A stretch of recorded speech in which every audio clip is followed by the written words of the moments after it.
ഈശോയിൽ സ്നേഹം നിറഞ്ഞ എൻ്റെ മാതാപിതാക്കളെ, സഹോദരി സഹോദരങ്ങളെ, ഇന്ന് നമ്മൾ ശ്രവിക്കുന്ന തിരുവചന ഭാഗം യോഹന്നാൻ്റെ സുവിശേഷം 11-ാം അധ്യായം 38 മുതലുള്ള തിരുവചന ഭാഗമാണ്. ആ തിരുവചന ഭാഗം എല്ലാവർക്കും അറിയാവുന്ന ഒരു കാര്യമാണ്. യേശു തൻ്റെ സ്നേഹിതനായ ലാസറിനെ ഉയർപ്പിക്കുന്ന സംഭവം. 38-ാം തിരുവചനത്തിൽ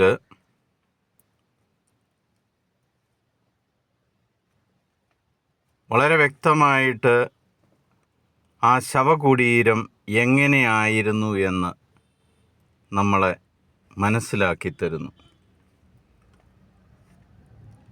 യേശു വീണ്ടും നെടുവേർപ്പെട്ടുകൊണ്ട് ശവകുടീരത്തിങ്കൽ വന്നു. അതൊരു ഗുഹയായിരുന്നു. അതിന്മേൽ ഒരു കല്ലും വച്ചിരുന്നു. നമുക്കറിയാം, ഒരു ഗുഹ എന്ന് പറഞ്ഞാൽ ഒരു കുന്നിൻ്റെയോ ഭൂമിയിലെയോ മണ്ണ് മാറ്റിക്കളഞ്ഞ് അവിടെ ഒന്നുമില്ലാത്ത ഒരവസ്ഥ ഉണ്ടാക്കുന്നു. അവിടേക്കാണ് ലാസറിൻ്റെ മൃതശരീരം അവർ കൊണ്ടുപോയി വയ്ക്കുകയും അതിൻ്റെ മുന്നിൽ ഒരു കല്ല് വയ്ക്കുകയും ചെയ്ത് ആ ശവകുടീരം വളരെ ഭദ്രമാക്കി സൂക്ഷിക്കുന്നു. ഇതേ ഒരു സാഹചര്യം നമ്മൾ വീണ്ടും വിശുദ്ധ ഗ്രന്ഥത്തിൽ കാണുന്നുണ്ട്. ഈശോ മരിച്ചു കഴിഞ്ഞപ്പോൾ അരിമത്ഥ്യക്കാരനായ ജോസഫ് ഈശോയുടെ മൃതശരീരം വാങ്ങി ഒരു കല്ലറയിൽ അടക്കുകയും അതിന് വലിയൊരു കല്ല് അതിൻ്റെ മുന്നിൽ സ്ഥാപിക്കുകയും ചെയ്തു. നമ്മുടെ ജീവിതത്തിലും പല പല പ്രശ്നങ്ങളുടെ വലിയ കല്ലുകൾ ഉരുട്ടി വച്ചിട്ടുണ്ട്.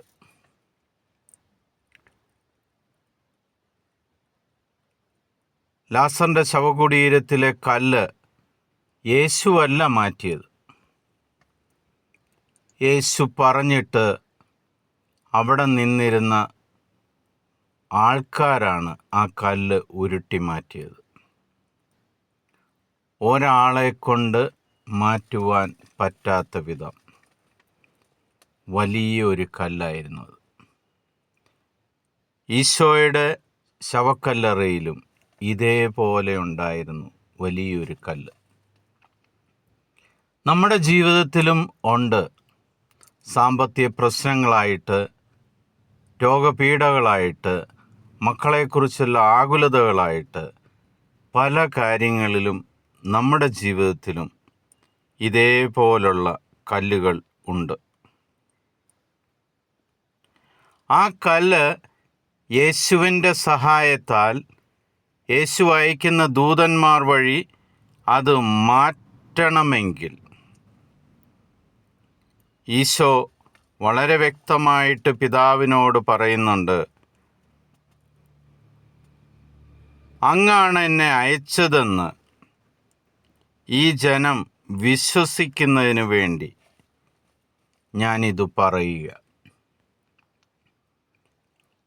അപ്പോൾ നമ്മുടെ ജീവിതത്തിലെ കല്ലുകൾ, നമ്മുടെ ജീവിതത്തിലെ സഹനങ്ങൾ നമ്മളിൽ നിന്നും മാറണമെങ്കിൽ നമ്മൾ ഉറച്ചു വിശ്വസിക്കണം, യേശുക്രിസ്തുവിനെ ഈ ഭൂമിയിലേക്ക് അയച്ചത്, നമ്മുടെ രക്ഷകനും നാഥനും ദൈവവുമായി അയച്ചത് പിതാവായ, സ്വർഗത്തിലെ പിതാവായ ദൈവമാണെന്ന് ആര് ഉറച്ചു വിശ്വസിക്കുന്നുവോ അവൻ്റെ ജീവിതത്തിൽ നിന്നും ഇന്ന് ഈ നിമിഷം അവൻ്റെ മുന്നിലുള്ള കല്ലുകൾ യേശുവിൻ്റെ സഹായത്താൽ യേശുവിൻ്റെ ദൂതന്മാർ എടുത്തു മാറ്റും. നമുക്ക് ആമേൻ ആമേൻ ആമേൻ ചൊല്ലി ഇത് സ്വീകരിക്കാം. ഈ വചനം നിങ്ങളുടെ ജീവിതത്തിൽ അനുഗ്രഹമായി മാറട്ടെ എന്ന്. ഇന്നു മുതൽ നിങ്ങളുടെ ജീവിതത്തിലെ എല്ലാ പ്രതിസന്ധികളും പ്രശ്നങ്ങളും, നിങ്ങൾ ഭാരപ്പെട്ടതാണെന്ന് പറയുന്ന എന്തും ഈശോ സ്വർഗത്തിൽ നിന്നും പിതാവായ ദൈവം അയച്ച എൻ്റെ ദൈവമാണെന്നും എൻ്റെ രക്ഷകനാണെന്നും നീ വിശ്വാസത്തോടെ ഏറ്റുപറയുന്ന നിമിഷം നിൻ്റെ ജീവിതത്തിലെ കല്ലുകൾ ഉരുട്ടി മാറ്റപ്പെടും. ഇതിന്ന് നിങ്ങളുടെ ജീവിതത്തിൽ സംഭവിക്കുന്നതിനായിട്ട് യേശുവിൻ്റെ നാമത്തിൽ ഞാൻ നിങ്ങളെ അനുഗ്രഹിക്കുന്നു. യേശുവിൻ്റെ സമാധാനം നിങ്ങളുടെ കൂടെ ഉണ്ടായിരിക്കട്ടെ. ഈശോ മിശിഹായ്ക്ക് സ്തുതിയായിരിക്കട്ടെ.